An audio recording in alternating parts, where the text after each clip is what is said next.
Good morning students. आज हम लोग लास्ट टॉपिक कर रहे हैं। कुछ एक न्यूमेरिकल्स करेंगे, फिर केमिकल इक्वेशन को बैलेंस करना सीखेंगे। हिट एंड ट्रायल मेथड है। केमिकली इक्वेशन बैलेंस्ड करनी जो ढंग से जो तुम्हारे काम आएंगी वो रिडॉक्स रिएक्शन में पढ़ेंगे हम लोग। रिडॉक्स रिएक्शन में एक मेथड पढ़ेंगे, ion electron method. Ion electron method दो तरह से पढ़ेंगे, एसिडिक मीडियम में और बेसिक मीडियम में। वो रिएक्शंस काम आती हैं। ये हिट एंड ट्रायल मेथड तुम लोग पहले 9-10 में कर चुके हो।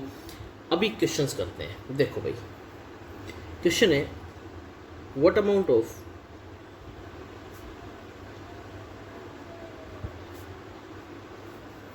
lime will be obtained by thermal decomposition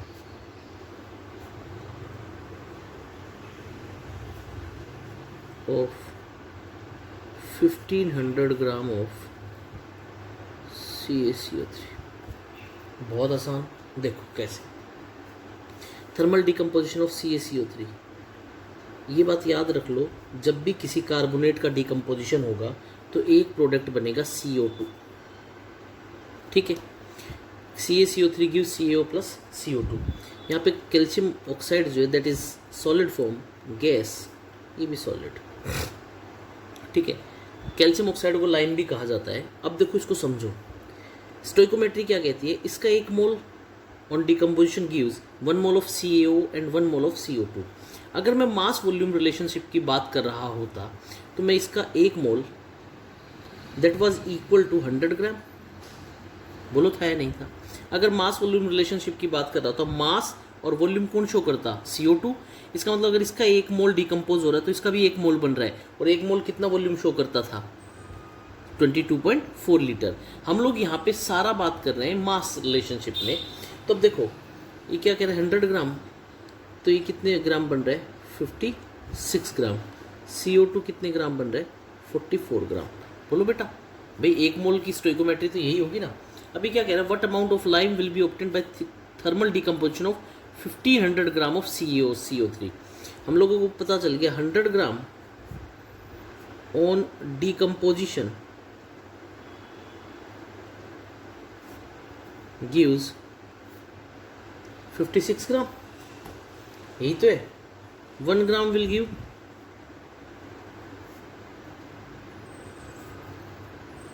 56 by 100, और कितना है 1500 इंटू 1500 कितना देगा, ऐसे तो निकालना है।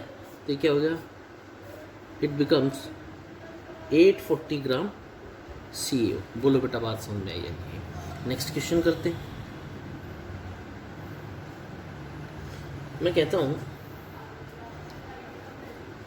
Calculate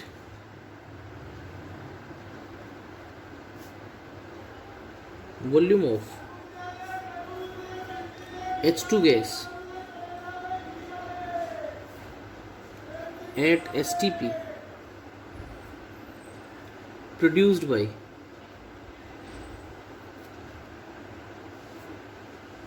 5 moles of Zn। तो देखिए इक्वेशन क्या हो गई, Zn plus H2SO4 gives ZnSO4 plus H2। अरे बोलो हुआ या नहीं हुआ। अब यार सीधी सी बात है, एक मोल Zn कितने मोल H2 प्रोड्यूस कर रहा है, एक मोल H2।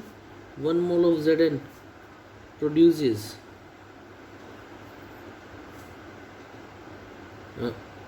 1 mole of H2। और अगर वॉल्यूम रिलेशनशिप की बात करो तो H2 22.4 लीटर, सीधी सी बात हो गई। 5 mole of Zn will produce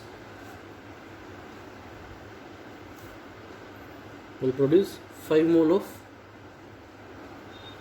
H2, और एक मोल का वॉल्यूम होता है 22.4 लीटर। 5 का कितना होगा, बोलो बेटा बात समझ में आई या नहीं है। ये था क्वेश्चन। थोड़ा सा स्टैंडर्ड बढ़ाते हैं, एक बढ़िया सा क्वेश्चन करते हैं। देखो क्या क्वेश्चन करते हैं, how many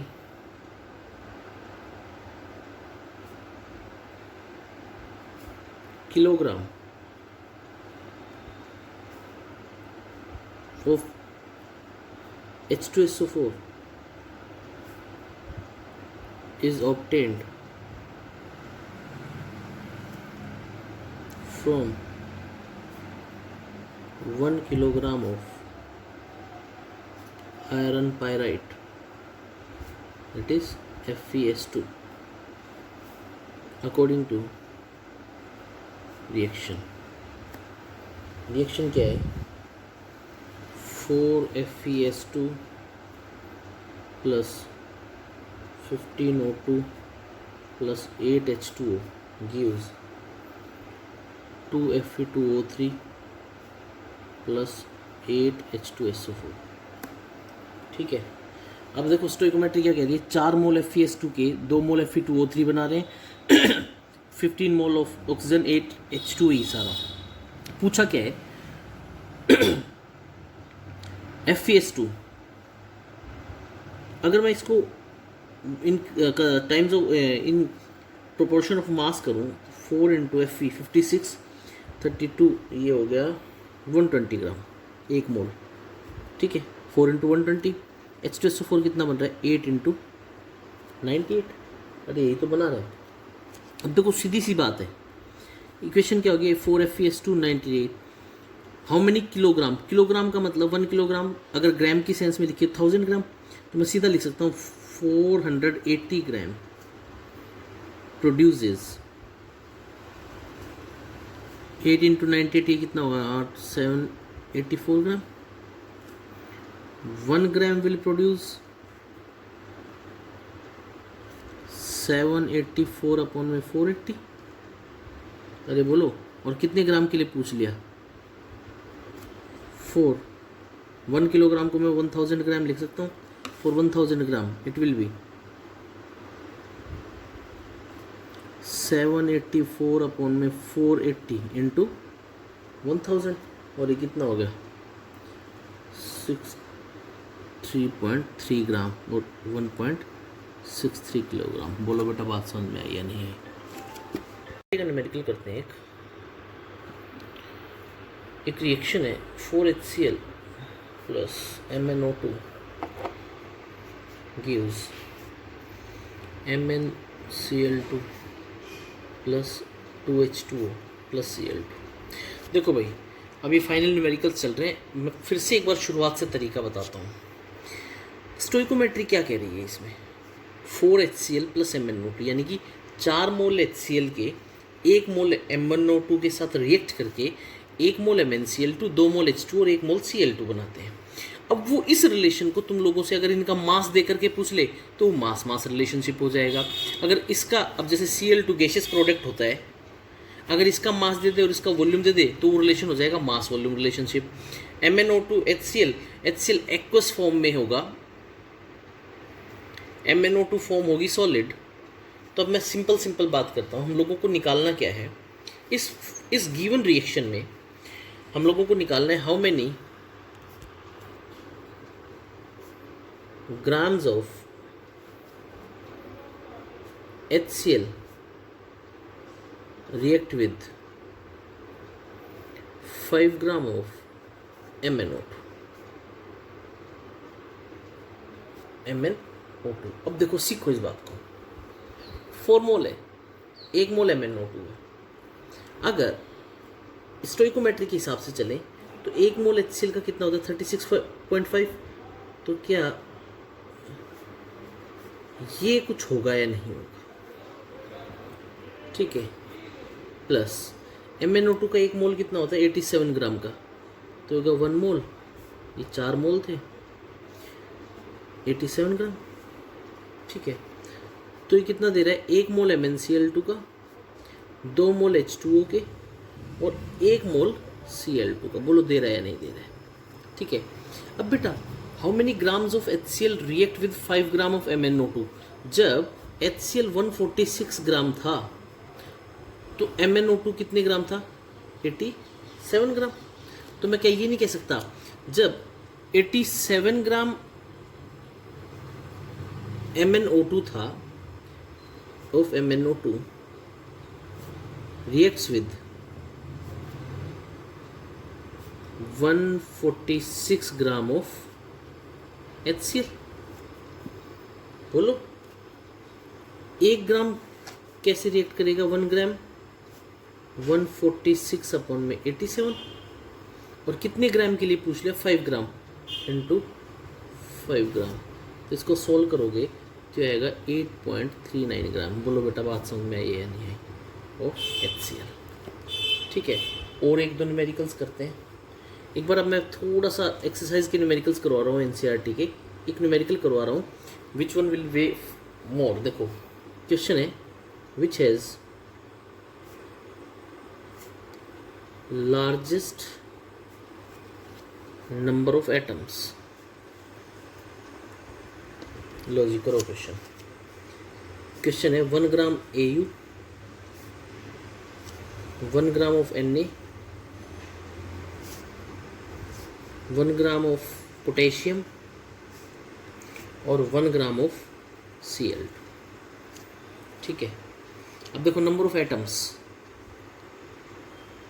number of atoms का फॉर्मूला क्या होगा, W अपॉन में एटॉमिक वेट AW इंटू 6.023 10⁻23। अरे बोलो अब बेटा W अपॉन में AW इंटू 6.023 10⁻23, ये पूरा फैक्टर बड़ा कब आएगा, नंबर ऑफ एटम्स कब ज़्यादा होंगे, जब AW कम होगा। अरे सिंपल सी बात है, जितना AW कम उतना ही क्या होगा, नंबर ऑफ एटम्स ज़्यादा। अब सिंपल सा अगर कोई MCQ क्वेश्चन करना हो तो सोल्व ना करना पड़े। MCQ क्वेश्चन के लिए अगर सब्जेक्टिव क्वेश्चन आता है तो पूरा सोल्व करके दिखाना पड़ेगा। अब बेटा मैंने क्या बताया, AW जितना कम होगा W इंटू 6.023 10⁻23 उतनी ज़्यादा, तो नंबर ऑफ एटम्स ज़्यादा पूछे। AU Na पोटेशियम Cl2, बताओ सबसे कम एटॉमिक वेट किसका, सबसे कम एटॉमिक वेट सोडियम का, तो नंबर ऑफ एटम सबसे ज़्यादा किस में, सोडियम में। एक करके दिखा देता हूँ मैं। लो देखो 1 ग्राम दे रखा है AU होता है गोल्ड का एटॉमिक वेट होता है 197, 6.023 10⁻23, तो इसको सोल्व करोगे तो आएगा 3.06 10⁻21 एटम्स। ठीक है, दूसरा है, ये हो गया AU।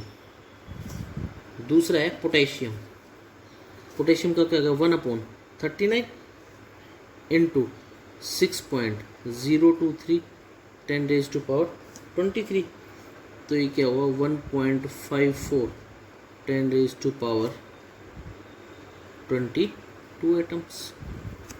तीसरा कौन है Na का क्या होगा 1/23 इंटू 6.023 10⁻23, तो इसको सोल्व करोगे तो आएगा 2.62 10⁻22 एटम्स। और लास्ट कौन है Cl2 होता है 1/Cl2 71 इंटू 6.023 10⁻23, ये होगा 1.67 10⁻22 एटम्स। बोलो बेटा बात समझ में आई या नहीं है। ठीक है, नेक्स्ट जो टॉपिक कर रहे हैं वो बैलेंसिंग ऑफ इक्वेशन है। मैं तो ये कहूँगा बैलेंसिंग ऑफ इक्वेशन यहाँ पढ़ने की बजाय तुम लोगों को रिडॉक्स में बहुत अच्छे से पढ़ाया जाएगा, क्योंकि हिट एंड ट्रायल मेथड कहीं काम नहीं आता। हिट एंड ट्रायल मेथड छोटी क्लास का मेथड होता है, 9-10 में हिट एंड ट्रायल मेथड करते हैं। बैलेंसिंग ऑफ इक्वेशन में जो हम लोग मेथड करेंगे, that method is the most magnificent method is ion electron method. क्योंकि आयन इलेक्ट्रॉन मेथड जिस बच्चे को आता होगा वो दो मीडियम्स में पढ़ेंगे। One medium is called as acidic medium and another one is called as basic medium. मैं भी थोड़ा सा एक आयनिक इलेक्ट्रॉन मेथड ही करूँगा पहले। एसिडिक मीडियम जहाँ पे भी पढ़ो इट मीन्स वहाँ पे कौन सा आयन होगा, H पॉजिटिव। बेसिक मीडियम होगा तो OH नेगेटिव आयन। अब एक इक्वेशन करवा देता हूँ हिट एंड ट्रायल मेथड की। ये आयन इलेक्ट्रॉन मेथड पूरा का पूरा टॉपिक हम लोग पढ़ेंगे रिडॉक्स में। बहुत इंपॉर्टेंट पार्ट है +1 की केमिस्ट्री का। 4 टॉपिक्स ऐसे हैं जो कि कंपटीशन पॉइंट ऑफ व्यू से बहुत इंपॉर्टेंट है। एक टॉपिक है जो अभी हम लोगों ने पढ़ा, some basic concept of chemistry में, stoichiometry, mass mass relationship, mass volume relationship, volume volume relationship, एक टॉपिक। दूसरा टॉपिक हम लोग पढ़ेंगे केमिकल और आयनिक इक्विलिब्रियम। ये न्यूमेरिकल पार्ट है और यहाँ से क्वेश्चंस बनते ही बनते हैं, चाहे वो मेडिकल हो चाहे वो नॉन मेडिकल हो। और तीसरा है रिडॉक्स रिएक्शन, क्योंकि बेटा जिस बच्चे को रिडॉक्स रिएक्शन बहुत अच्छा आता होगा, +2 में एक टॉपिक पढ़ेंगे इलेक्ट्रोकेमिस्ट्री। जिस बच्चे को ये आ गया ना, उसके लिए इलेक्ट्रोकेमिस्ट्री कुछ भी नहीं है। तो इस मेथड को मैं रिडॉक्स में करूँगा, बहुत अच्छे से करेंगे, तुम्हारे टॉपिक्स जितने हैं उससे कहीं ज़्यादा करेंगे। अब एक इक्वेशन करता हूँ मैं, ये लो, I2 + HNO3 gives HiO3 + NO2 + H2। देखो जी, दो मेथड है। एक तो होता है हिट एंड ट्रायल, मैं पहले यहाँ 5 लिखूँ या 4 लिखूँ, फिर देखूँ बराबर हुए या नहीं हुए, वो होता है हिट एंड ट्रायल, वो प्रैक्टिस से आएगा। अब जिस मेथड से मैं ये इक्वेशन सोल्व करवा रहा हूँ, that is called as partial method, partial equation method. ठीक है, पार्शियल इक्वेशन मेथड का मतलब, मैं दो रिएक्टेंट्स दे रखे हैं मेरे को, I2 और HNO3। ठीक है, इन दोनों रिएक्टेंट्स को अलग अलग तोड़ करके हिट एंड ट्रायल मेथड से बैलेंस करूंगा। देखो सबसे पहले ये जो रिएक्टेंट, इसका नेचर देखा करो, कहीं पे भी HNO3 देखो, ये होता है ऑक्सीडाइजिंग एजेंट।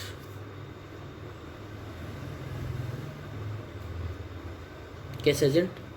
ऑक्सीडाइजिंग एजेंट, जो खुद तो रिड्यूस हो, दूसरों को क्या करे, ऑक्सीडाइजिंग।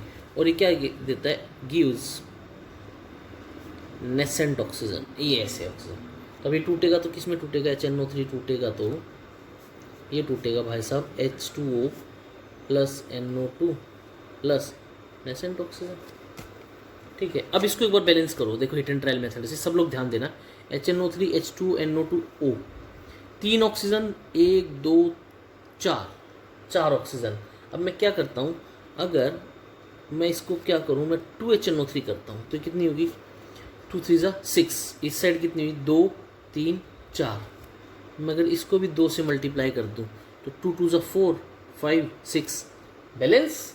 बोलो, ये होता है हिट एंड ट्रायल मेथड। तुमने कुछ भी लगा करके देखा और देखे बैलेंस हुआ या नहीं हुआ। हिट एंड ट्रायल मेथड के लिए पेन की बजाय तुम लोग पेंसिल लेकर के करना। ठीक है, अब देखो HNO3 है, ऑक्सीडाइजिंग एजेंट है, इसकी रिएक्शन थी I2 के साथ। इसका मतलब खुद तो रिड्यूस हुआ है, दूसरे को क्या करेगा, ऑक्सीडाइज करेगा।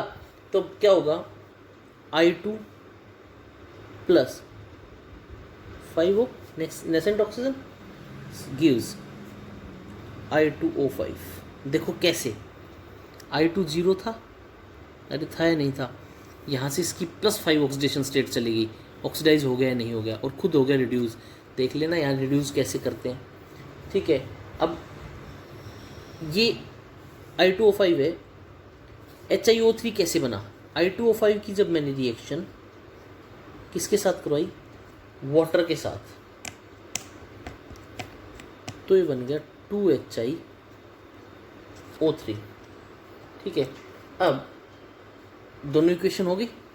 अब दोनों इक्वेशन को मिलाओ, तो देखो ऊपर वाली रिएक्शन क्या आई, ऊपर वाली reaction I 2HNO3 gives H2O + 2NO2 + 5 oxygen. Oxygen को बैलेंस करने के लिए क्या मैं इस इक्वेशन को 5 से मल्टीप्लाई कर दूं। ठीक है, अब देखो क्या इक्वेशन हो गई, मैं इसको पूरी को लिखता हूँ, 10HNO3 gives 5H2O + 10NO2 + 5 nascent oxygen. अरे बोलो हुआ या नहीं हुआ। अब और इक्वेशन क्या थी, I2 + 5 ऑक्सीजन gives I2O5।